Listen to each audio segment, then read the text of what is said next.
All right, folks, welcome back. Oh my God, Nancy, your hair actually looks really cool. Like, not even ironically. That's what it would look like in a man bun. That's a solid look. There you Dude, go. go A for Manzi it. bun. You kind of kill it. Appreciate that. I've rocked this look in the past. Too much, criticism. All right, years ago. You are listening to KDUX Web Radio, broadcast live from Richland College in spooky Dallas, Texas. We are the voice of Richland College. Views expressed on this show are our own unless otherwise stated, and do not reflect the opinion of KDUX Web Radio, Richland College, or the DCCCD. We're back, folks. Spunkooky. Spooky. Spunkooky. It's punky, it's spunky, it's kooky, it's spooky, it's funky, Spunkooky. it's kooky. So how'd Did I the say that? actual meeting go? Spookosophy. It was Spunkooky. all right. How did the actual meeting go? Yeah, the actual club meeting, Oh, not the philosophy and film, I which guess I we'll- have a feeling we're going to be talking more about. I think you're right.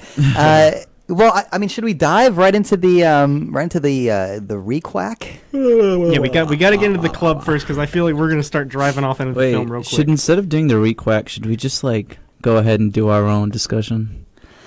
We should, but I do want to situate young Dusty here. Yeah, Because- I appreciate it. I do appreciate I'll it. also be honest with you. I think that there are some points that were made that if Dusty were there, he would have had responses to, and I kind of want to throw those out his way. All right. Go No for pressure. It. No pressure. Go for it. But first, we got to do introductions. Dang, I just folks. waved No, at this we really. person. I mean, I everyone waved knows at- us. I just waved at that person. They didn't wave back. Oh, that's because they don't love you. I Story hurt my of your feeling. life. Yeah.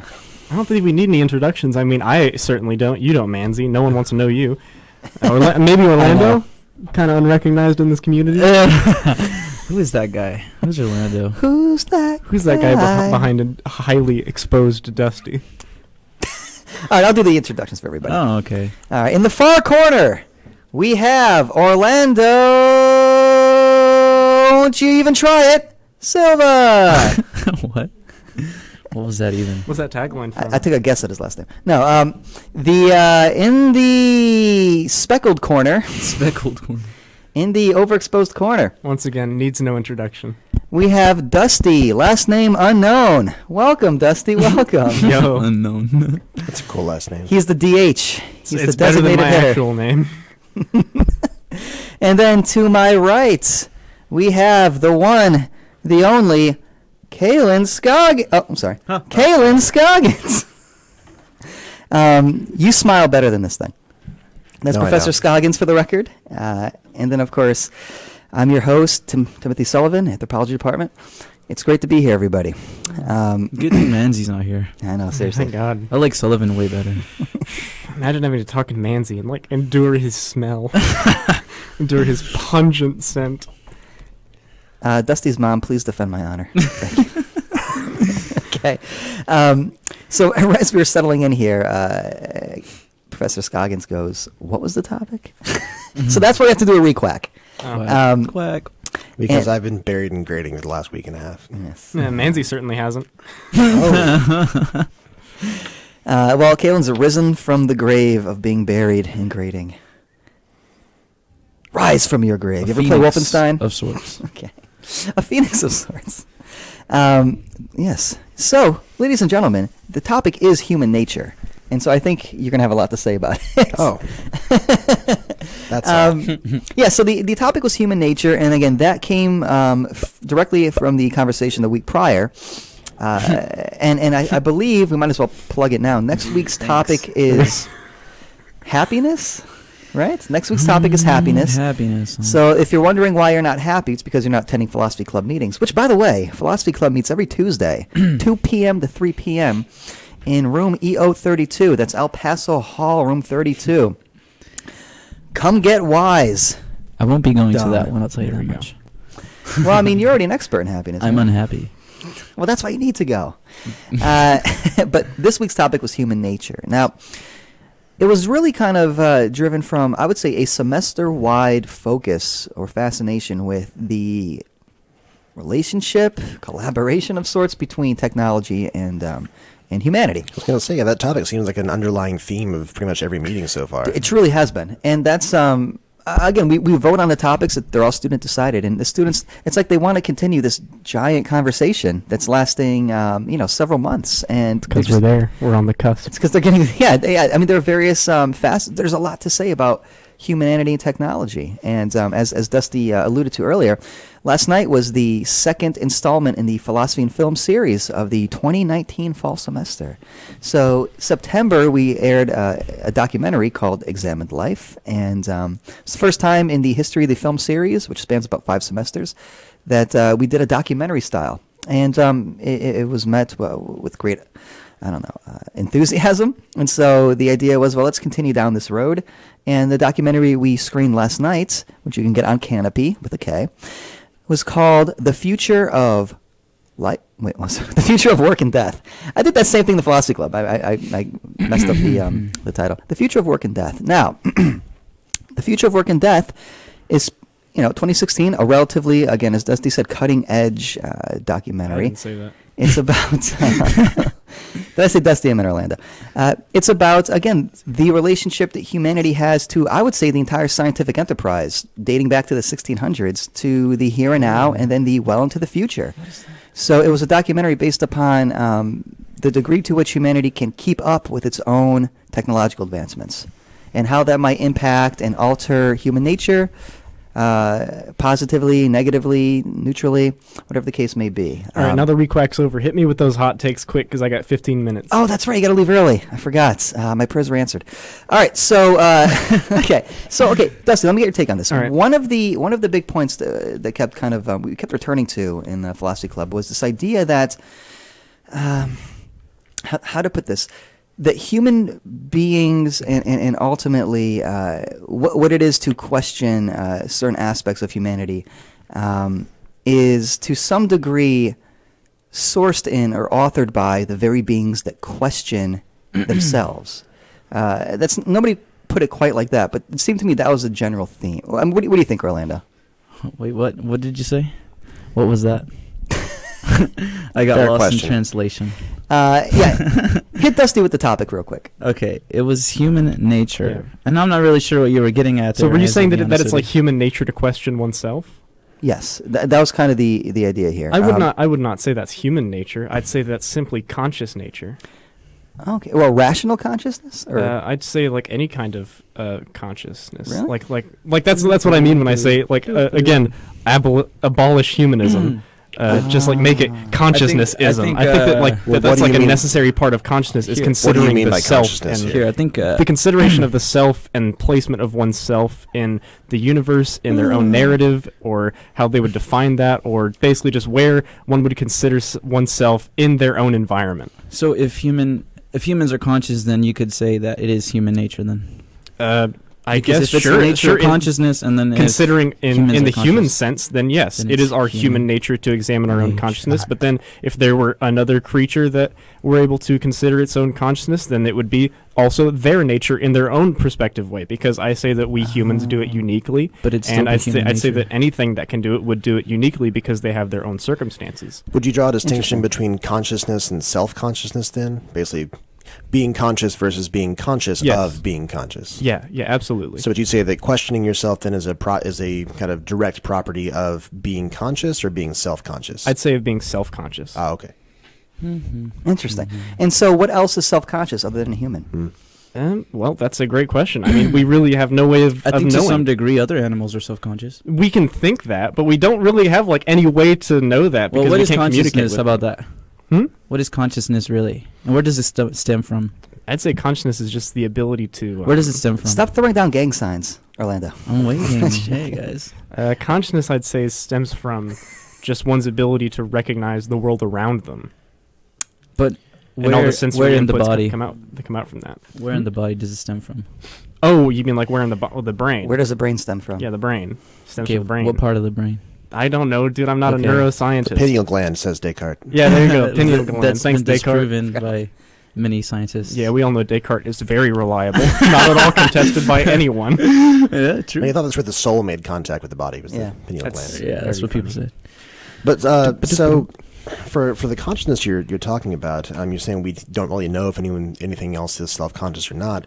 Why can't we just use the same methods that we use to know that humans are self-conscious? Because we have really no way of communicating. Can you guys hear me well? Yes, sir. Yeah. All right, cool. Because Fortunately, we yes. have no real reliable way to communicate with any non-human being. Like, you can't talk with a dog and assess its self-consciousness because our languages don't align like that. Okay, let me throw this in there. I do feel as though, animals have their own free wills. That's what makes them so cute, is that animal has its own little free will. It can do what it wants. But I don't know if free will in that sense necessarily implies something like self-awareness. They are, you can say, a self insofar as they're individuated from other things. But I don't know if my dog is aware of anything outside of the stimuli that he's interacting with in the moment. I feel like in terms of animals, in terms of intelligence, we all have a consciousness, but we have a level of consciousness. Now, maybe you put a gorilla in front of a mirror, are you going to ask yourself, does he know it's him? And if the gorilla knows that it's him, then that's a level of awareness. Yeah. But because they don't have as much intelligence as we do, they don't have the same level of self-awareness that we do to question, what's our purpose? Why are we here on Earth? So I feel like consciousness, to me, is any being that's intelligent to an extent. But isn't there a threshold? But that's what I'm trying to say is how do we really measure consciousness, and where does it really stem from? Is it just stem from intelligence, stem from emotion? Because those aren't things that animals aren't necessarily capable of. So it seems to me that the capacity for self-consciousness would necessarily have to involve a capacity for abstract thought. I'd say so, absolutely. This goes back to your previous point. Because to consider it's almost like I oneself believe is- what I say in other podcasts. Yeah. to consider oneself is inherently abstract. So Well, it seems that to be conscious is one thing. To be conscious of that consciousness requires having a concept of consciousness, and so that would seem to be. We're talking about thresholds or categorical differences. That seems to be a kind of categorical difference that you can't just say as a matter of degree. There seems to be a fundamental categorical difference between the ability to form abstract concepts and lacking that ability. Well, That it's doesn't not- abstract kind of stem from the idea of having like a solution for problems? Isn't that something that's kind of stems from our development as a species? abstract thought is very different from problem solving? Well, isn't it kind of rooted in it? Yeah, Because maybe not if you think necessarily. about why we began to think in abstract was because we needed abstract solutions to newer problems. What I'm saying is that simply doing more problem solving can't produce abstract thought if it kind of wasn't there in the first place. But what I'm saying, so to say. You what I'm can't produce saying the capacities you're saying. is that it's the stem from it though. Is like that's the reason we have abstract thought comes from the fact that we needed to solve problems to begin with. Okay, the fact that you have a Neves then doesn't mean you suddenly develop the ability to do that, though. But Ooh. but what I'm saying is that do you believe that it's rooted in that? Yes or no? I'm not quite sure what you mean by rooted in. Like essentially, like that a capability for a human to think abstractly came from the fact that at one point in our life we found newer solutions to problems that we've once found to be almost impossible. I think Well, he's what- asking if rational thought necessitates abstract thought. I think they're having identical. rational thought and abstract thought tie together because they usually have overlapping interests. Yeah, is there a practical catalyst to refine abstract thought, I guess, is what he's saying. And you're saying, no, abstract thought is sort of a latent or, inherent capacity that, I suppose, doesn't need its own external catalyst? Well, I think it's constitutive of human nature, or of what it is to be human. Okay. So in other words, it's not like that humans developed abstract thoughts to solve a particular problem. It's that simply to have the capacity to engage in abstract thought is to be human. Well, here's the thing: we're humans. They're coexistent. That you can't. They're not sequential in the way you're trying to say that they're rooted in problem solving. We're humans. Yeah. We're humans, and their ancestors always. What else? What you got? Were they always capable of abstract thought? Ooh, it's about it. Well, yeah, Because according to evolution, at one point we were essentially related to, or similar to rodents, and were they still capable of abstract thought at that point? sure. Don't call me a rat, Dusty. Yeah, I don't need to. You already know it. So Dusty has it- to leave soon. Let him talk a little bit. I feel like I've already said my piece, and I've actually got 10 more bonus minutes. Oh, hell yeah. So yeah, it's Oh, actually there you go. 3:40. Watch your language. In that case, yes, I will defer to Dusty's take on this. I've said my piece. I feel like consciousness or self-consciousness, the idea of abstract thought, is not inherently human, I'd say it's not something that only humans can do. I'd say it's something that any being which acquires that level of consciousness and has the intelligence to consider the self-conscious and have abstract thought can absolutely have consciousness. But however, humans in our environment and with our world, we have our own unique self-consciousness. We have our own abstract thought, and I'd say that is human nature. However, there are also the natures of any other creature which can consider those things in their own way. So I got two questions in response to that then. I guess I'll start with the first one. Brace yourself, fools. As opposed. Wow, I lost my train of thought. I'm your Adrian. So what is it? You said that the humans have their own kind of unique, I guess, mode of abstract thought or self-consciousness. What is it that makes that unique? I'd say it's the societies and cultures that we've formed. Because like what societies and cultures have lions formed or dogs. They're usually subject entirely to their environment. However, we can like break the mold of our environment to a degree because of the technological and intellectual advances that we've made. Why wouldn't you just say that's a function of self-consciousness? Lions and dogs aren't self-conscious, humans are. I'd say that's why they're able to form societies. I'd say it can be a function of self-consciousness, but it affects our consideration of our human nature. Well, then that doesn't set humans apart from any other hypothetically self-conscious beings. Humans aren't apart from any hypothetically. But you just said they have a unique. Dusty's on the ropes. We have our own human nature. We're not different from animals. And the kid fights back. We have our and he own says that, intellectual no, I'm agreeing with considerations Dusty as in well. our environment. Oh, Dusty's got I'm putting support. it in like branches of hierarchy here, of It like makes consciousness, sense. self-consciousness, and then like it branches off into human nature. I don't know, freaking dog nature, cat, whatever. If they have that intelligence to consider themselves. But if it's not self-consciousness that sets humans apart, that makes humans humans and not non-human, then what is it? Oh, hits Dusty with the like left hook. I don't That's think not I don't even- think that self-consciousness makes us necessarily different. It's just that we are on a level that they haven't achieved yet. I'd say that we are There you still go. we're still animals. Picking himself up off the absolutely That's what I mat. was trying to say, too. However, Sure. we are. I guess we've just been like given a lucky head start ahead of any other creature. Sure, but like, so to say, okay, that's, you can say that triangles and squares are both geometric figures, right? They're both kind of part of the same category. Yeah. There are definitely But- a couple of squares. But one of them has 3 sides, the other has 4 sides. That's what makes them different types of geometric figures. Yeah. What makes humans a different kind of animal from other kinds of animals if it's not self-consciousness? I'd say other than like their biology, nothing. Okay, so then what is it, going back to your initial point, what is about it the soul? that makes humans have a unique mode or form of self-consciousness? Our own human cultures and societies that we've constructed, because like Okay. I feel like I'm running myself in circles here, but He's like wearing you down. the You thing gotta is rope it down. we just don't have anything to compare it to. We don't have any like non-human civilizations to compare ourselves to, sadly enough. Except for, I don't know, I guess like ants is the closest you can get, but ants can't exactly can't communicate with us very well, and Well, they right, well, operate on the, mostly a um, hive mind. I'm Unless not, in human I'm not trying societies. to run things in circles. There is Sicily. Of course. I'm not trying to get things in circles just for the sake of getting them in circles. I'm just That's what I'm trying here to. Yeah, that's what Manzi's here for. Exactly. I'm just trying to try to wrap my mind around, because we're arguing that self-consciousness isn't unique to humans, but humans still have a unique kind of mode or form or experience of self-consciousness. I'm having trouble figuring out, okay, what that is then. What is it that makes humans human?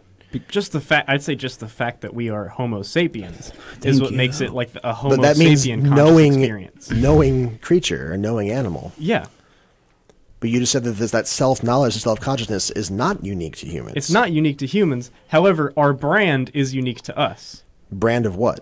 Our brand of self-consciousness is unique to us. What makes it unique to us? Because of our own development. he's not on the developed. Anyone who wants to talk he's about it, six. Because we essentially. developed in our own fashion. If you look at evolution, for example, look at all the other species, they all have different successes. But we have our own specific success that we have derived for ourselves, and that's what gives us our uniqueness. He's That's how coming we could say behind that. Kalen, hit him with a chair. We just don't The have referee anything isn't else to seeing. compare ourselves to. Well, how is that not tautological? It's like, oh, well, what makes the human experience unique is that it's human.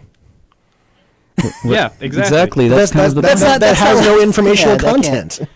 That is circular tautology. reasoning. Well, Yeah. the point is I mean, that, yeah, circular reasoning. but how is that circular reasoning? The point is that we've developed differently from other animals, and so therefore we have a different What perspective. is the built upon difference? us. Yeah, how have we developed? How? Because specifically, let's say something like, oh, we've developed a social species. Like we have found success in being yeah. social. Okay, so so human social structures are different than any other kind of animal social. Not structures. necessarily. You have like other structures, maybe even like wolves and the wolf packs, maybe sticking together. They're better off than a lone wolf. Okay, so it's not social structures then. That's not what makes the difference. Well, no. What I'm trying to say is because we have. Stockings is on fire. Because if we're thinking, I guess not really. I'm different categories. If we're talking about the different factors, I'm just trying to no, get. If we're get talking an about actual answer. no, because this is like very This is getting difficult to really illustrate. But if we're talking about like the different developments we have like throughout evolution, there's so many different factors to go and to tell you every single factor and how it makes us unique. It's impossible. I couldn't tell you. I'm just asking for one. What's the biggest? The biggest, I would say, our intelligence and like the idea of thinking abstract, and also our social intelligence as well. Okay, so it is the capacity for abstract thought that sets humans apart. Yes, but that's not what Dusty was saying, and what I agree with is that I don't think necessarily that we're the only ones that are capable of it. I feel like I see. because we've only been because we've been, like he said, kind of lucky. Like Okay. we've been the only ones to do it. So would you draw a distinction then between just being capable of abstract thought and actually having abstract thought or actually engaging in abstract that's thought? definitely a distinction for sure. Yeah. Okay, so humans are the only ones that have so far engaged in abstract thought, but not the only ones that have the potential or Yeah, capacity. like for example, Definitely. octopi are super smart. Like they're highly intelligent, but their lifespans are very short, so they don't have much time to actually like do anything other than survive. And not Okay. even just Yeah. that, but how do we know that there's no other species now that exist that can possibly, end up with that kind of intelligence? Like Okay, that's an interesting question. Octopi are not capable of abstract thought. How do you know? no, not necessarily that they're Can you capable talk of to it. them? How do you not, know? Not that they're capable of it now. Precisely because we can't talk to them that we know. Not do that we- they are thank you. capable How of does it that now, but what if, make what if they're sense? capable of it in the future? What is if I'm they trying to simply say. can't Yeah, well, that's- comprehend what if language? they because Then evolve they'd no longer to be it? just octopi. Then we'd call them Dude, here's human. hoping. There'd be a Here's different hoping for that species, but the octopi point is society. that we had That's what I'm ancestors. getting We at. had ancestors as well that essentially were not capable of abstract thought, but yet we are now. That's the point we're trying to make. Well, wouldn't that mean that they developed into a different species? Well, yeah, definitely for sure. That's without a doubt. I guess I don't know what you would call them at that point. Well, then- I think you call them human. Right. Well, then the delineation I don't think between they'd become a human. non-human animal species and the current human species would be the capacity for abstract thought. human specifically is it's a reference to hominin, and hominin is just like it's a very vague way to describe humanity, really. And it's human sapiens sapien if we're trying to be really direct. And you're trying to say that essentially human sapiens sapien, like the specific thing that makes it specific, is that it has abstract thought. But I don't think that's necessarily the case. Well, but you know what? That's You know what fair. Homo sapiens sapiens means? The animal that knows that it knows. Well, that's very interesting. I think That's that a very there's- good. I think that Hit was 'em a with the good- Latin. That was a good one, but I don't think that's necessarily the case, though. I don't I think think it's. that our You just ability- defined it in terms of. But that's not. But that's All right. just symbolism. Yeah, That's just words. It's not I'd say any that our real- ability for abstract thought has I come think- from I think- our environment and the fact that we don't have to struggle as much as we used to we don't have to face the day by day like we would have to as the early Homo sapien species, where they had to face the day by day struggle of not getting killed by a lion or not starving to death, where they didn't necessarily have the A necessity, B ability to have these abstract thoughts, and they didn't have the need nor the want to do it because they just want to live. So- However, now with our culture and our society and our technology, we've been able to have like the free time to consider abstract thought and self-conscious. So leisure is distinctively Yeah, human. yeah. Hang on. Let me just so Yes, you I'm can clear say that I'm following everybody's position. So it seems like, Dusty, your point is that, on the one hand, in order for the capacity for abstract thought to develop, humans as a species first have to be in a kind of quote unquote privileged position to the point where they aren't constantly worried about their fundamental needs. And so we define that as leisure in a very kind of primitive sense. Maslow's hierarchy. But is that necessarily Oh, the okay. case? Is that always the case? though? We I can go don't back know. to that, but I'll make sure I understand where you're coming from, Orlando. So Orlando, you're saying that just because what we've defined in whatever terms we want, Latin, whatever, as Homo sapiens, as humans, doesn't necessarily mean that that will remain as the standard by which we define humanity, especially in light of, again, artificial intelligence advancements. Well, here's the thing. I just believe maybe like let's say there's trying to throw you a bone. let's say there's a rodent that exists right now, right? Yeah. And so let's say that It's called Manzi. fine. Let's say this Manzi develops in a different way. He looks nothing like a human. He thinks maybe he perceives the world differently than a human. So far, so Well, good. maybe let's not say he. But essentially, it becomes conscious. It's a conscious being that looks nothing like a human. Maybe doesn't look necessarily doesn't think necessarily like a human, but it's still conscious. Then I think that would essentially prove like this whole argument. Wouldn't that be an intelligent octopus? I mean, I Wait, guess you would could prove, say- Optimally. prove what argument? essentially to say that consciousness isn't distinct to just humanity. Why wouldn't you just simply call that thing also human? Because humans is Because it's it's a name not as a human. species. It's a We specific haven't established what species. human is yet. I can say it's But not. human, that's no, why, but that's human why I'm is saying hominin. abolish the Hominin- term human Yeah, because it's- it's so limiting. Because human nature might change, I think is the point. And not even just that, but like look, like I think when I'm talking about human, I'm referring to the species humans. Like I'm not referring necessarily to. And what sets the species human apart from other species? we just already. the fact that we have human biology. That's circular. Oh my gosh, how is that circular? All right, here's what I think. I think that I wanted to come here and just kind of relax and just shoot the breeze a little bit, and instead with this vitriolic. Did you have any more solid takes for me? Oh yes, okay. So here's another I'll be solid quiet take that people were constantly returning to, and again in very fruitful ways. But this idea that a human being, again, I'm trying to sum up a lot of different kind of strands of thought here, but they're circulating around the idea of what is it that makes a human being not just quintessentially human. In terms of how it behaves and how it operates. And again, I'm using technological terms to describe organic material. But more specifically, what can we say about the possibility of human nature changing in the future? And so some people, again, this goes back to the artificial intelligence questions, as well as technological advancement questions, and as well as the film series that we watched last night.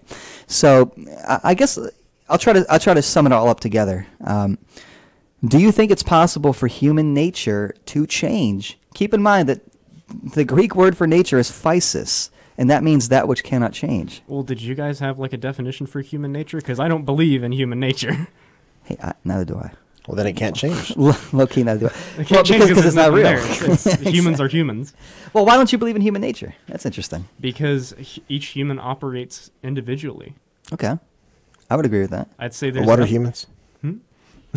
I'd say there's nothing that like that which necessarily that which decides its own nature. there's nothing that necessarily I think it's a Um, broad description of things. is Kalen just rolled his eyes into the back of his head. there's no part of the universal human experience that can be applied to every single person. So there's no need to say human nature because it's kind of it disregards points of view from people who don't necessarily abide by quote unquote human nature. Okay, well, I'll say this. I do think there are some universal features that you can call "quote unquote" human. Whoa, of careful. course. But here's what I'm saying, is that what makes a human universal is that it's universally unique. And so you have this kind of operational paradox. That's circular. Shut up, Kalen. It's not circular. It's self-contradictory. There's a difference. How is it self-contradictory? Universally unique. Yes. The universal feature of human beings is that they decide their own identity. Okay, so I need to define universal and then define unique for me. Universal is the shared capacity of a particular species or group or community or organism. Unique is the individuation of said species on an individual or, we'll say, singular level from all the other manifestations thereof. Okay, sure. You can have individuation within a given species. Slam! Sorry. I don't know anyone who's ever denied that. Oh, no. They have, as a matter of fact. There are philosophers who argue that on the one hand, how to put this, any individuation is actually a negation. Of course, I'm speaking of Hegel here. Mm-hmm. And the idea, at least on the basic organic sort of biological pre-rational level, is that anything that differentiates you is a negative. Anything that differentiates you is everything that is not uniting you with the rest of your species. And so that's something you sort of, in a certain sense, have to overcome so that you can be literally on the same rational page, ultimately, as the rest of your species. Oh my gosh, we got our old friend coming back. Andre is his name? Oh, man. He's coming back to join us. Do I He's need going to get pinch the door? hit. Shit, do I have an extra? He's gonna pinch hit for Casper the Friendly Ghost over here. But I think the universal uniqueness is conflating individuation and spare some cheese, speciation. How so? That's really interesting. Yeah, it is nasty. I'm gonna have to live with it though. Are you leaving for real, Dusty? Rust? No, I think it's just straight cheese. Someone's been eating Cheese. Cheetos That's and disgusting. just putting their mouth in the mic. Oh, you're smelling the cheese? Hey, welcome back, dude. Hey, how you doing? Not bad. I'm glad you can make it. Grab a seat. We're talking about human nature. Human nature. Oh, Yeah. I do not mean to interrupt. No, So dive right to in. your earlier point, all though, right. Yeah, Jeff, so much what I meant Yeah. by That just individuation got versus speciation Yeah. was you can have members of a given species, a dog, right? We'll just say, dog or whatever, right, as a species, and then whatever is the principle of individuation is what makes it possible to have more than one individual or instance of that species. Well, and So so it's would got those kind of be your like profile, which is very flattering. space? It could be space, matter. Matter, You know, okay. so this dog is different from that dog because they occupy different spaces. They're made up of different molecules. Whatever the case may be. No, and that I mean that's definitely a real distinction. But I'm wondering, if you go down to the level of something like a plant, what differentiates one plant from another is simply space and I guess extension to a certain extent. There's no sort of will. There's no sort of what we might call personality. If you want to claim that animals or domesticated animals have No, personalities. sure. All I'm saying is that even saying that they are plants means they do have something in common because you're calling them both plants. Yes, And whatever that yeah. is would be the nature in the sense that I'm referring to human nature here. Yeah. Well, I honestly think Whereas- we're saying the same thing. And here's Oh, why. okay. Here's Well, cool why. then. Yeah, because here's why. Because I'm always right and I respect your intelligence, so we must be saying the same thing. Both of you are geniuses. The term is genii. Genii. Oh, It's, gee, this it's is why I'm not. not It's smart. really not. but I'll say this. Don't listen to him. Just to respond. Yeah, ever. Just to respond. What I'm saying is that which unites the human species as such is precisely the idea or the very capacity to radically individuate yourself. Or less so, depending on what you choose. Could that capacity alone be an individuational principle? Well, that capacity would be a unitive principle. Well, that's the paradox, or the contradiction, as you put it. That which unites us is precisely that which differentiates us. Oh, well, no, it would unite us in one sense, but differentiate us in a different sense. It wouldn't be uniting and dividing in the exact same sense at the same time. I agree. So there's no contradiction in that case. Yes. Okay. Well, now you've understood my point. Okay, well, good then. If I misunderstood it earlier when I thought it was at first a contradiction, then now I don't. Now that I better understood it. See, clarifying stuff. You got Yeah, any other don't you hot dare takes that are insult going to me have again. us talking in circles again? Well, No, okay. that's my job. Exactly. No, he's the brain muscle. I'm the comic relief. Okay, so let's catch up let's do another requack. So the topic is human nature, and Okay. that was Philosophy Club topic on Tuesday. And last night we had a second installment in the Philosophy and Film series, and we watched a documentary about human nature. I'll throw it out to you like this. The tagline of the documentary was, are we developing technology faster than we're collecting wisdom? Something like that. I'm paraphrasing. But are we outpacing ourselves in terms of our technological advancement? And will that have an impact on human nature, a transformative one, a reinforcing one, negative, positive? Are we going to be Neutral. obsolete or are we upgrading? Yes, you put it in technological terms, which is fascinating. But yeah. Interesting. Okay. Speaking of only the strong survive, Dusty's leaving. And, Dusty, no. Look, I know it's unfortunate, but he stayed longer than he thought he could, which I appreciate. Thanks, Dusty. So wait, why you got to leave when I come in? I'm joking. You caught him off guard. That's why he You're was going stubborn. to be missed. All right, bro. Okay. So Hey, thanks for hanging. I appreciate it. Good talking with you. put it this way. When you have Dusty Roads. we used to have factories. I'm gonna put this in a worker's perspective. When Henry Ford was coming out with his automobile line, Assembly line, yeah. assembly line. Yes, exactly. That's exactly where I'm going. The assembly line had people there, Right. and eventually companies started getting smart, and they said, okay, well, if we could get robotics to do our job, then we can get it faster and we don't have to pay anybody as much, or we can just pay for the people, the engineers who either built it, we can pay them to repair it, upgrade it, and things like that. And so now it made the assembly line an upgrade, but it made the human workers obsolete. And that was a huge part of the last night's documentary. Right, Orlando? Who are you texting? Oh, I'm not texting. So I disrespectful. was looking at some videos. Orlando's like, okay, I don't have to listen to No, whoever's talking. I got wrecked He earlier. was so I was reviewing like- his notes on the movie. I was like, let me get off this. Well, listen, I think you're making a point that is just perfect with what we're talking Hello. about because, again, the question is with technology advancing at such a rapid pace, and this was one, I wouldn't say a point, it was something considered by the documentary, is that pretty soon it won't just be assembly line jobs being replaced. It'll be like Right. it'll be like jobs that I have and that Kaylin has. So, you know, Yep. professors will become content experts. Exactly. And Subject content matter experts. yeah, or content providers.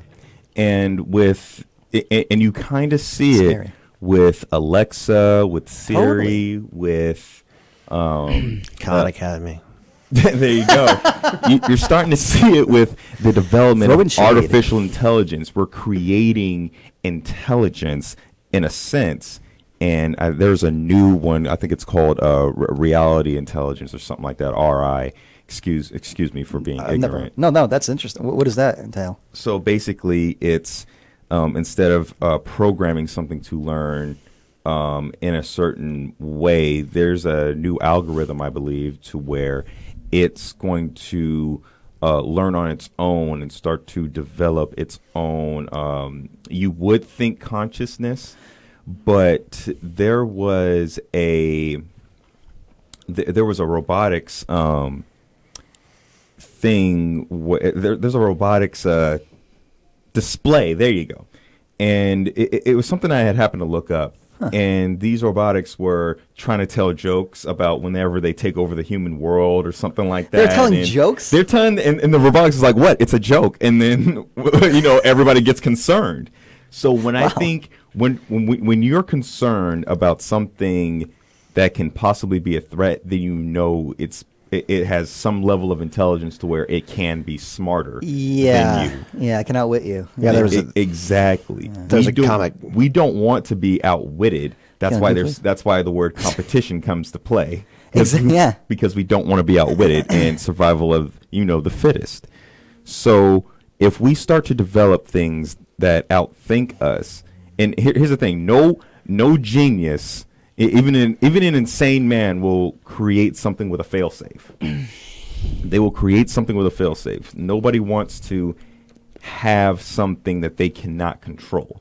And if they do try to create something that they can't control, there will be something that will have that nothing is created without a flaw.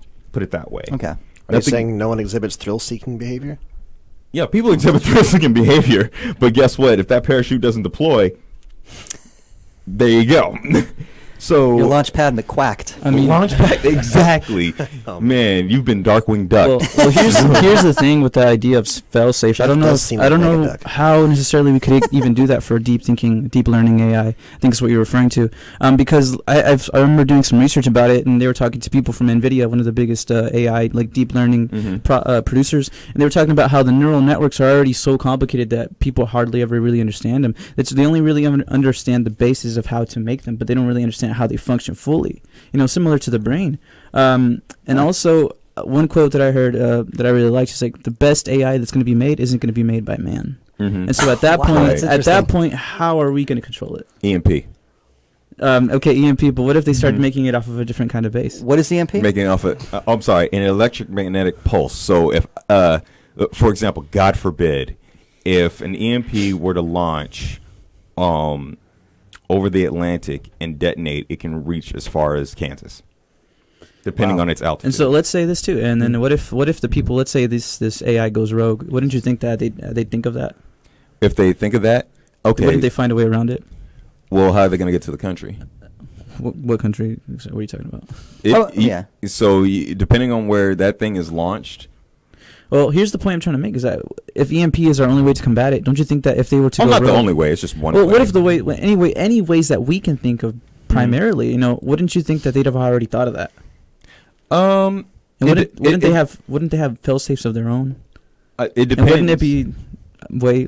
I mean, it depends. I mean, we're going to talk about Skynet. I mean, Yeah, that's kind of what Yeah. it sounds like. Yeah. yeah. Well, because we're going down that route, it seems like. I mean, yeah, and you would think that they would.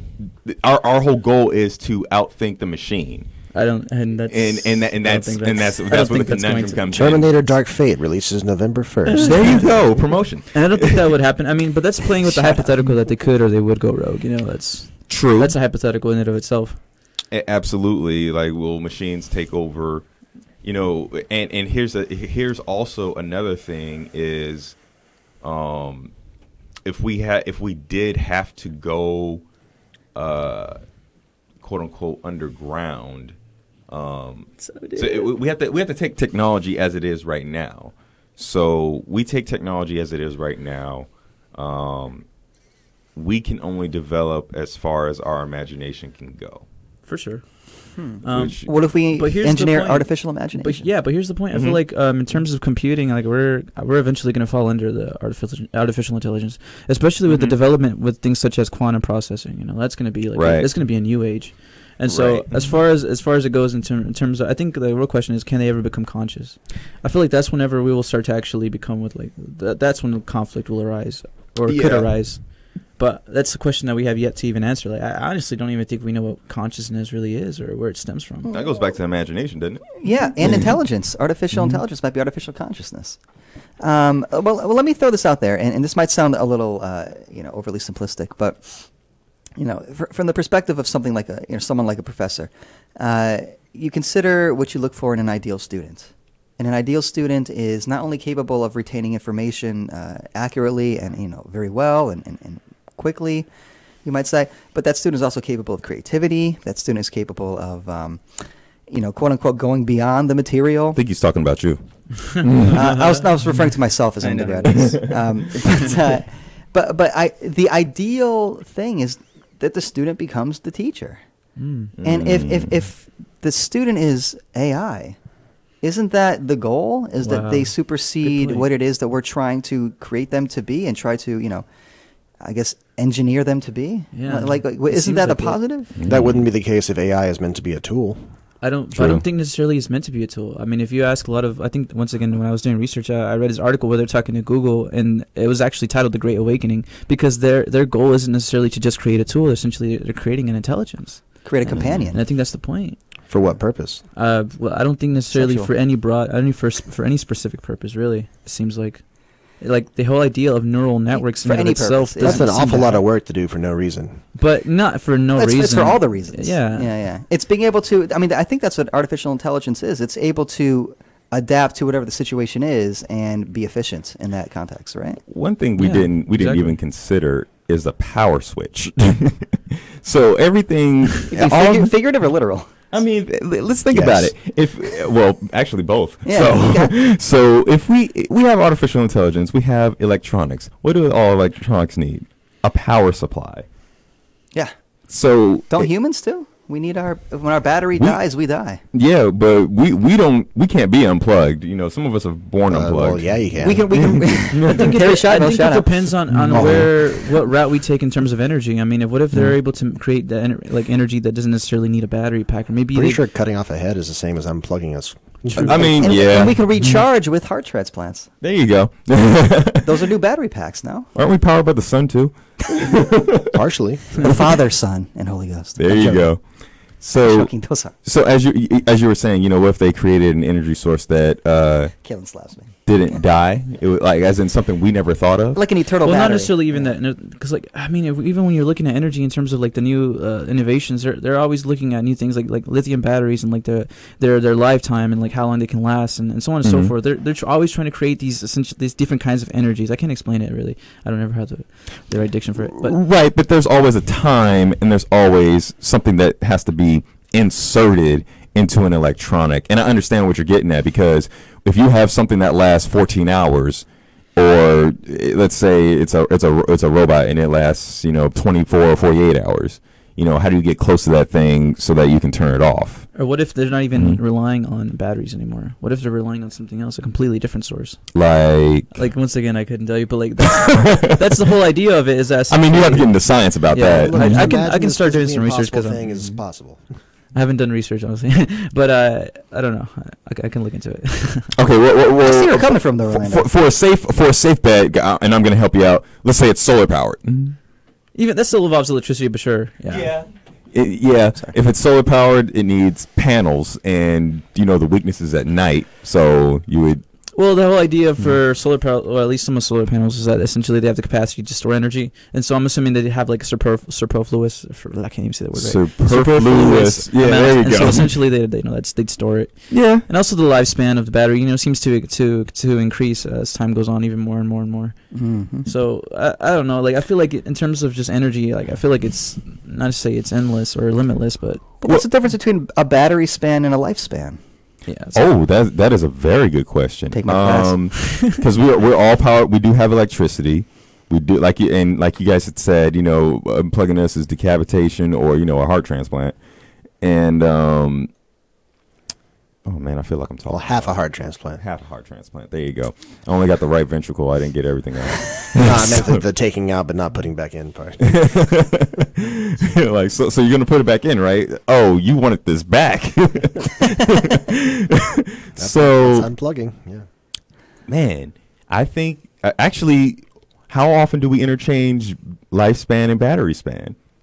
I mean, that's the question, and I would say the objective of science, if I want to be really kind of reductive here, the bottom line, the whole scientific enterprise going back to the 1600s is essentially how can we defy the laws of physics by mastering them and then staving them off for the sake of immortality. Was it Francis Bacon put nature to the rack?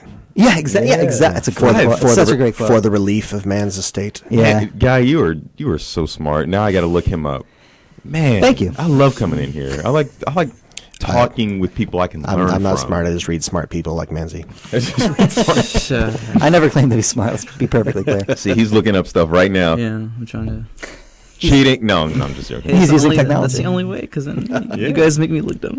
No, please. You're like, elaborate on that, and what's You're your? blaming us? And I'm like, I know it's me. First of all, I'm sorry. First of all, you make yourself look bright, and you know what? Pause on this, but you make yourself look bright and beautiful. That's So- the overexposure. That's the lighting here. So when you ask questions and you challenge thoughts, that's a sign of that's also human nature and a sign of intelligence. Of There we somebody go, wanting bringing to it back learn. around. So that's a funny. reality of intelligence. You're reiterating something that Manzi said earlier. I think that's kind of cool. Yeah. Thanks. I really appreciate that. I get the same vibe from you. Bright minds think The alike. vibe. Appreciate it. Now going back. I think he's talking to me. Of Sorry, course Devin. not. Of course, you Of are course the heart, not. now, and you are the heart that keeps this show alive. So. I am heartless. Ask my students. The battery pack, All of right. course. So we were. So it was. We went to lifespan. We went to battery span, and you said going to mastering physics For the sake of immortality. for the sake of immortality. Yeah. And I was gonna say we have to ask the bees because bees, Okay. bees by physics are not supposed to be able to fly, and by the laws of physics. Interesting. I didn't know that. Yeah, it was Bumblebees, anyway. Yeah, Really? I think it was bees. Like they are not engineered or not. Their by wings the are laws too of small physics. for their bodies. Yeah, There you go. Yes, under their wings are normal too small laws for of their bodies. aerodynamics. Yeah. and yet they What? can fly.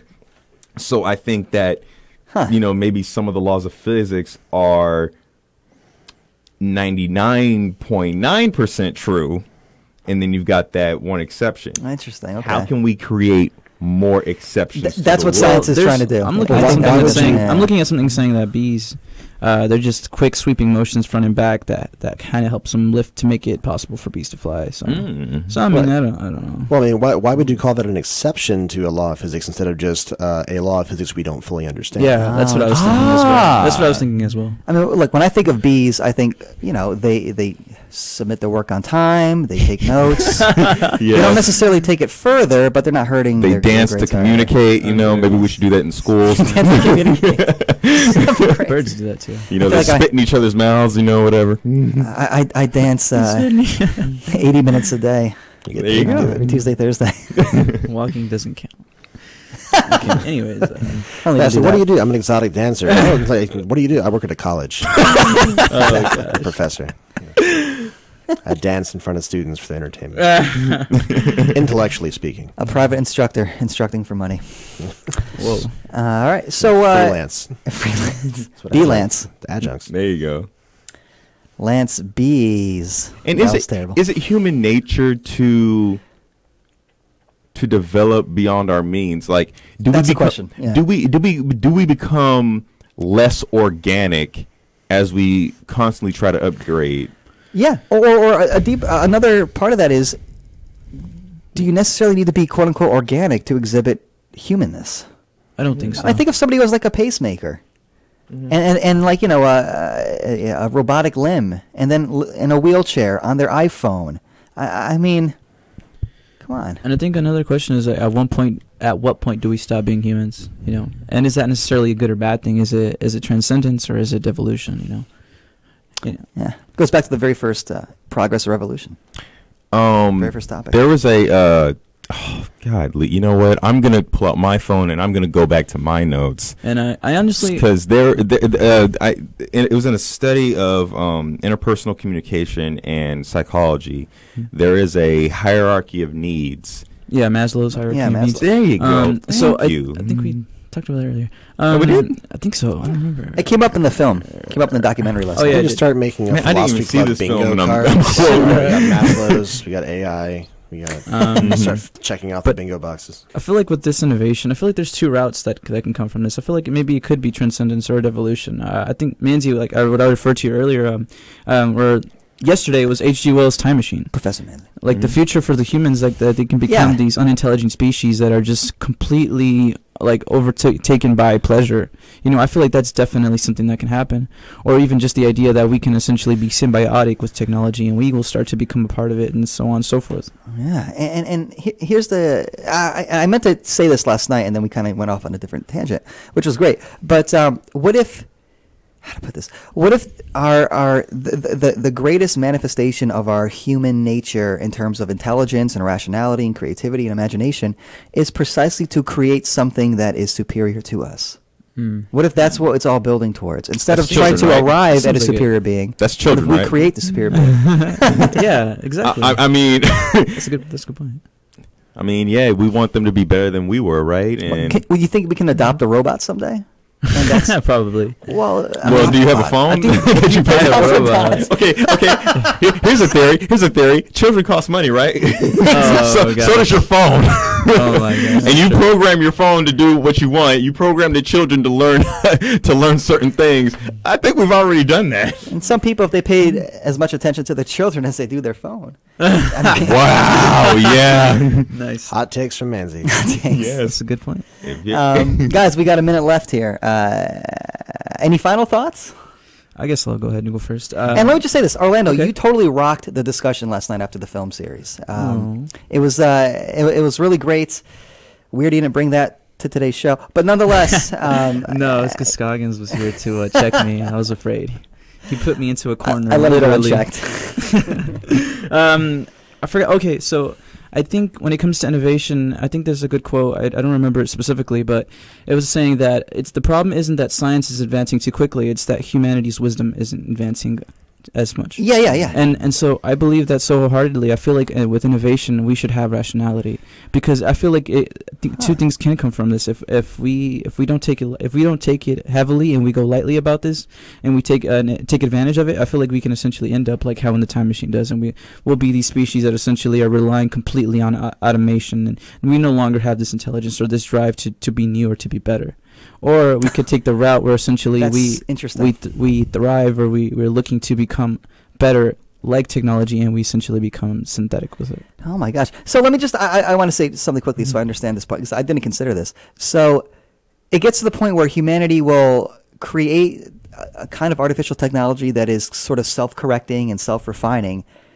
And then like God with the watch, we can kind of just sit back, rest on our laurels, Yeah. stagnate, and Even eventually like go extinct. WALL-E, I guess WALL-E. I don't know if you guys watched that I movie. never saw that Yeah. movie. That's It's exactly WALL-E. like, I guess that could be a perfect example of what I was trying to say with that. What happens? What's that movie? It's basically where they. Oh, it's a lovely movie. yeah. I don't know. You should watch it. So That could be- maybe that's the film series for December, maybe. Okay. Yeah. Well, I don't know. It's Disney, so I don't think you could get the rights. Yeah, to Well, it. get you the know, license. Pixar can send a message now. They can send a message, and I think WALL-E was one of those movies that kind of got overlooked because the message was actually more real and had more depth than people were willing to accept at the time. True. I thought it was about like a cute and cuddly robot. I guess. Oh yeah. Oh, there are cute and cuddly robots in That's there, the but first half. that's the yeah. If you can see past the cute and cuddly robot, you missed the whole train. Interesting. It's funny. You had final thoughts? Yeah, I'm sorry. Yeah, I didn't mean to cut you off. That was the end of it. No. Okay. My final thoughts is, even as human nature, as we begin to grow, we begin to develop. There's always something that we are always going to be lacking. What we may have improved better from our parents with, we may still lack certain qualities that they have with something that they developed. So there's some new skills that we may have gotten and gained, and there may be some skills that we may have not developed. Everything has a give and take, whether it comes to technology or humans. Some person may be Usain Bolt fast. Some people may be Stephen Hawking intelligent. There's always going to be a give and take. Some people might be both Nancy. And some people might be both Nancy. So, and then some people might be Devin J, where you can just do it all. But so, there's always going to be a trade-off in nature. There's always a trade-off in nature. What can swim? What can fly? What can think? What can be powerful? What works in a team? What works better solo? There's always a trade-off in nature. So Interesting. To say that we're advancing and evolving, you may be better, but you're also going to be giving away or trading off something that you have never considered, that doesn't fathom into your head. Yeah. You have to. That's something that everything is going to consider, even things that are self-correcting. Something that they don't consider is durability. Development is kind of So, yeah, exchange. whether yeah. good or bad, is yet to be seen. Exactly. No, that's great. And I can't help but wonder, maybe our attempts at developing technology and artificial intelligence is precisely to overcome those limitations so that you could really have it all. And the kind of thing that doesn't necessarily physically kind of erode, like, a human body. Right. So you could have something that's not only a boat, but it also drives on the roads, stuff right. like that. Like, Hovercrafts actually. yeah, stuff like that. Yeah, they actually do that. But would there's love a to problem with there is also a problem with the hovercraft, is that they can only go so fast on land where they go faster on water. Oh, I didn't know that. Really? Yeah, so interesting. hovercrafts have a limited speed yeah. on land, but they can go faster in the water because they also have air power. So the motions at the bottom. There's still a trade-off. Yeah. Right. Weren't they basing it? Well, I don't think it's propulsion, is it? That they were basing that kind of that physics and mechanics off of. They're basing it Yeah. off I think it is hoverboards. propulsion. There's propulsion on the water, but then there's like a vibration that causes the bolt to move from the water, not from the water, but on the land. So there's a motion, a vibrating motion that allows it to move as well as with the propulsion. Gotcha. But because it's still a flotation device, it's better to sail. I see. I makes think sense. is the proper term for it. Yeah, It could do one thing, but it's better suited for something else. Exactly. that makes sense. Because And just you just because you accept that can and see do the it doesn't movie. mean you're going to be the best at it. Like, Okay, yeah. Look, great final thoughts. wait, does he have a final thought? Who? I'm alone in here. Your favorite person behind you. My favorite person behind me. I got a final thought. Oh wow! Hit him with the final thought. Hit him with that wisdom, You Caleb. just gave someone pink eye. Oh my gosh! I think everybody got pink nose and pink Oh, ears. pink ears. Yeah. The whole Jeez, studio. bro. How many episodes? I'm glad my show is a day before. Hey, now you know. Bring some hand sanitizer. Man's just trying to see how many shows in a row he can do that. Yeah, that's not the first time this season I've done that. Oh it's God! not. Gross. It is not. It's the first time y'all noticed. We clean. Yeah, you nosist. Thank you. Oh, But yeah, Kaylin, do you have final thoughts? Oh, it's just Smack myself. it's fascinating to me that no matter the topic this semester in particular, it seems other semesters too, but especially this one, it always seems to come back to AI. Yeah, for real. And, I've said it before. For I'll say it artificial. again. I still don't think Searle's Chinese room argument has been refuted, and so I'll leave it at that. It's a little teaser, folks. Again, I think he's being racist. No, are you guys familiar with the Chinese room? Well, I guess you broke it down in a different episode. Yeah, I it was remember an that. earlier episode. Yeah. But wasn't that also like a question of, well, what distincts it from? What would distinct that from a human? Wasn't that also a question asked in that Stink? experiment? I could do it again. Distinct. Oh, it. God. Like what? This stink. Like if it appears, This stinks, and does alright. exactly what a human does, and the one distinguishes that from a human, just that it. That's precisely the point Yeah, of the yeah. Chinese room argument. Yeah, exactly. That's. I mean, Orlando, you would love the Chinese room argument. It's. You should look it up. I looked into it. I think that's why I asked that question. Can we fire Orlando? Please, from a cannon. No, the point Students is becoming a that teacher. It's already happening. And the teacher's becoming the student. That's why I'm There you go. farting on the I'm air. just not that well versed in it. I don't remember it. Look, I blow hot air out my mouth all the time. But wasn't that What an difference does it make? experiment that they created, like a machine that was so efficient I thought that you it were could gonna translate Chinese, and it wasn't basing it off of that he already knew, but basing it off that he got lucky or something like that? Or no, it wasn't. It probabilities. wasn't a machine. I mean, kind of. But yeah, generally speaking. Oh, it was a room of people, wasn't it? And they worked like a computer, Well, supposedly. no, that has nothing to do with. If there's no computer in the example. Oh, no, I'm saying that the people were like a computer because they were functioning. Right, Yeah. because they're being given instructions, and then they match the instructions with a certain output, but they have no idea what they're actually doing because they can't Yeah. read Chinese. There you go. And that's supposed to be analogous to any type of computer output. They only have certain instructions that it quote knows to follow and puts out a certain output, but has no idea what it's actually doing. It's hard to say that that's actual cognition. Yeah. It's just like a high form of mimesis. I mean, I think ultimately it comes just down to the question of can machines or artificial intelligence become conscious? The Chinese dream argument reports to show that's impossible. Yeah. Well, but that's I don't know. I feel like it's too early to ever tell. I don't know. That's Well, kind of my opinion on it. We'll do the American room argument. American room argument. That's what this was. Because it seems Hey, like in the past things that we've thought impossible have now become possible. Okay, but that's no refutation of this actual argument. You have an actual argument. But here. I'm sure they had actual arguments back then on the basis of certain things. That's like saying because someone was wrong about a math problem 15 years ago that we can never know that any math equation But it's is just the actually idea correct. that we don't really actually know these things. Save but it yet for we the speak pay-per-view absolutely special! of them. It doesn't. I think that's as rational as the statement that you're. And I'll tell you something else, brother. On October 31st, right here in KDUX, Orlando Silva, Kalen I'm gonna Scoggins. lose. No. So Don't do that to me. So there were. Please so, no. So You already lost. You're hanging with I us. know exactly. Now I'm reading. I'm reading from a very, very, very questionable, unreliable source, and AKA Wikipedia? Yeah, exactly. So Man, the Chinese room argument is saying that the computer executing a program cannot be shown to have a mind, understanding, or consciousness, regardless of how intelligently or human-like that program, the program may make the computer behave. Is that back to accurate? bees. Bees have. Yeah, Yeah. that's a fine summary. Yeah, no, that works. Yeah. So, in that essence, Sorry, I wasn't trying to start a whole new we episode. can almost think of the computer as possibly an infant learning.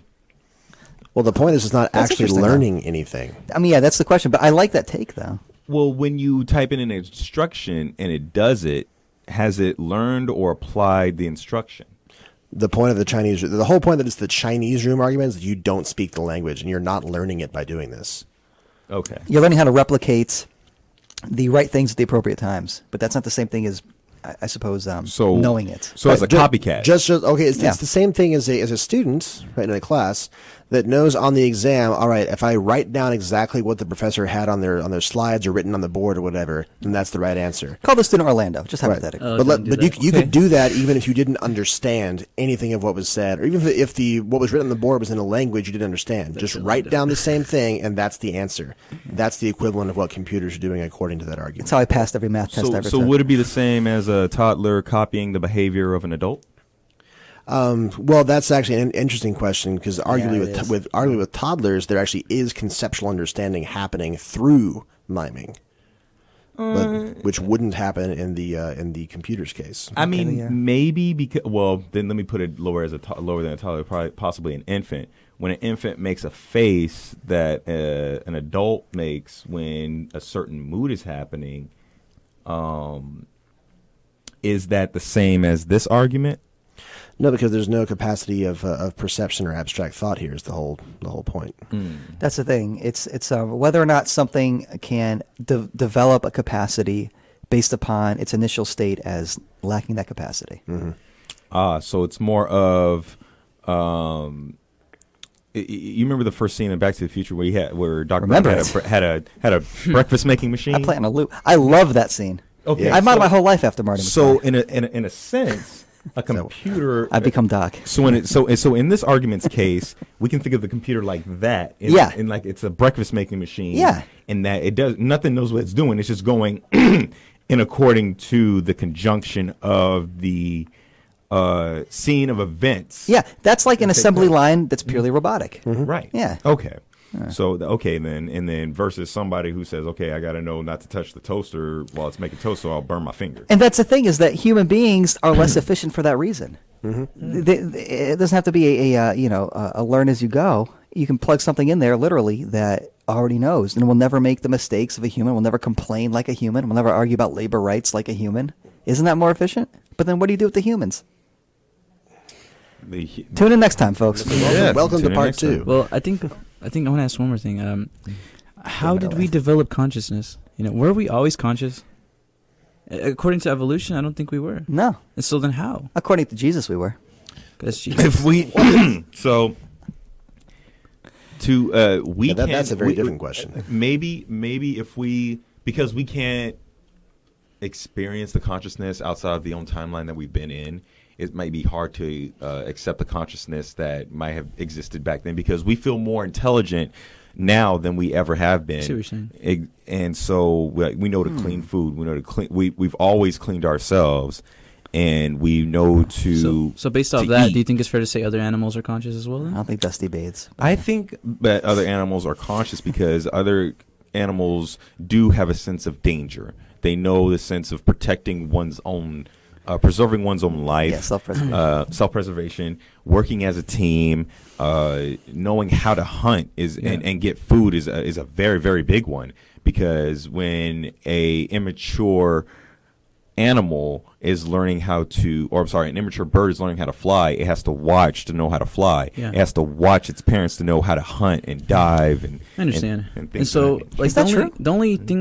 the only thing I kind of struggle with is like, I guess I'm just dwelling within evolution, but how do we go from being a single-celled organism to a fully autonomous being, to a fully sentient being? Like, how does that happen? Yeah. And so we're Mutation, probably. and so when we're looking at that, then how can we bound artificial intelligence the same way and say, oh, well, it can't?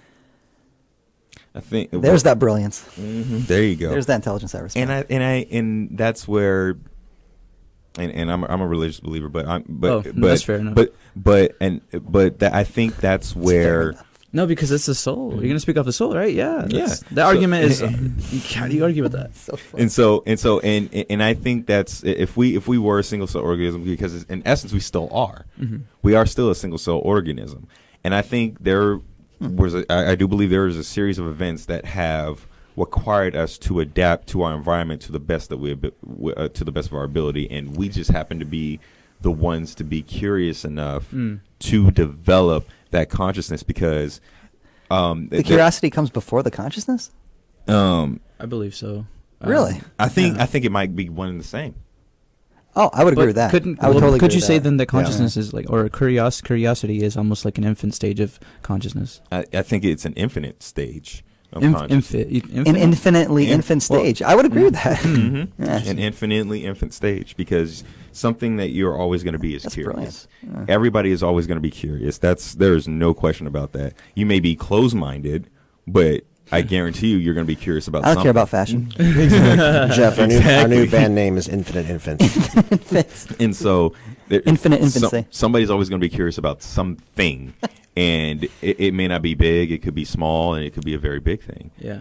But you are a constantly curious being, and not only are we always learning, but animals are always learning as well, because there's a good example is the orca, the killer whale. It actually speaks in different dialects I in heard about certain that. parts Heard of about the that world. In too. Yeah. certain parts of the world. That's interesting. And so, and you know that they migrate and that they they swim to different parts of the world for different foods, and they Yeah. actually learn to hunt for different foods. They have a preference. Yes, there are they have different preferences. Yeah. There is a picture of a killer whale learning how to beach itself so it can get a seal, and then wiggling itself back in the water. And then there's another one. Yeah, and then there was another. There are other ones eating penguins, and other ones eating luring deer onto cliffs, and then jumping out and snatching the deer. So Wow, I didn't know that. yeah, That's that's intelligent. Exactly. It's clever. So we are problem always solving. developing, and problem we solving. just Yeah, you're we right. just You're happen to.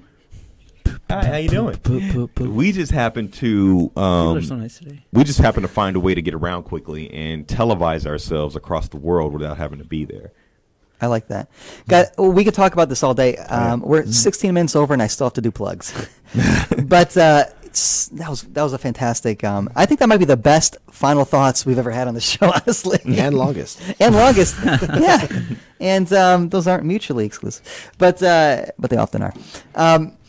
Okay, guys. So quick plugs, real quick. That's redundant. Where'd I put my phone? It's right over here.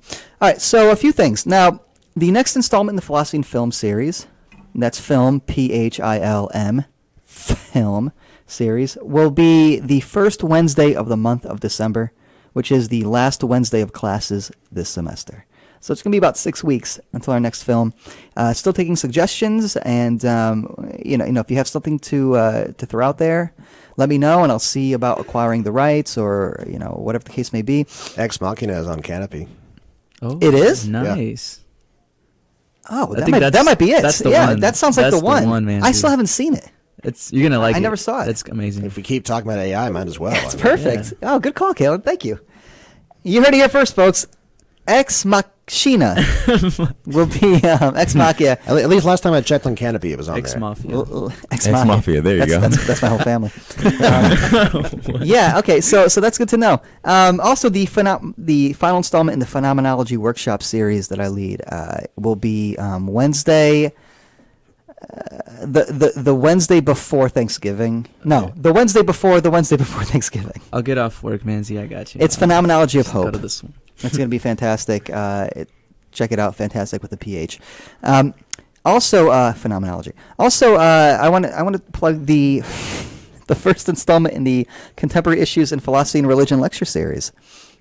So that's going to be taking place in the Brazos Gallery, the nicest place on campus, on the 13th of November at 10 a.m. 10 a.m. to 11 a.m. The topic will be leisure. Is leisure necessary for human happiness? Future of work and death, folks. Do we work too much is the question? Oh, yeah, exactly. Or do we need I time? just covered that yesterday. No, that's fantastic. You should go to this Oh lecture. yeah, okay. So when are you guys doing this one? This is November 13th at 10 a.m., so it's When an again? early one. It's November 13th, 10 a.m. There we go. in the Brazos Gallery. That's C140, Crockett 140. They'll be can't wait. delivered by philosophy professor Marianne Sigmund.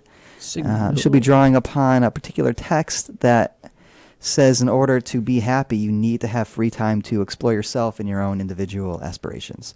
If you spend all your time working and sleeping and eating and, I don't know, bathing, you never get the chance to develop into an individual. Potentially. But of course, what do you need for leisure? You need that monies. So big questions here, especially in light of what we just discussed. If alien robots are taking our jobs, then That's what's foreign to us. what's about to do? Immigrant robots. Immigrant robots. Yeah, nobody says that. IAI. Immigrant artificial So intelligence. we don't need to build. We need to build a firewall. Is that what we need to do? That's a good one. That's a good one. Firewall. EIEIO. So yeah, we got the that lecture coming up. We got the film series in December. We got the next Phenomenology Workshop series, and of course, the Philosophy Club meets every Tuesday from 2 p.m. to 3 p.m. in EO 32. That's El Paso Hall, room 32. And of course, we have the Philosophy Club Radio Hour, which airs live on web radio every Thursday from 3 o'clock to 4 o'clock. And you are listening to KDUX Web Radio, broadcast live from Richland College in Dallas, Texas. We are the voice of Richland College. Views expressed on this show are Devin's own, unless otherwise stated, and do not reflect the opinion of KDUX Web Radio, Richland College, Jack Fletcher, Kalen Scoggins, Orlando Silva, Jeff Manzi, Dusty Hill, and DCCCD. You guys want to do the sign-off? Let's do it together. Okay. Get wise. Do you remember? You know what it is? Just think about it. Yeah. Forgot about that. Okay. 1, 2, 3. Three. Think about it. That was Just sad. think about That was it. sad. It's okay. Okay, no, we're gonna do it one more time. One more time. Try one more Okay. time, please. 1, 2, 3. Think about it. There we go. Yeah.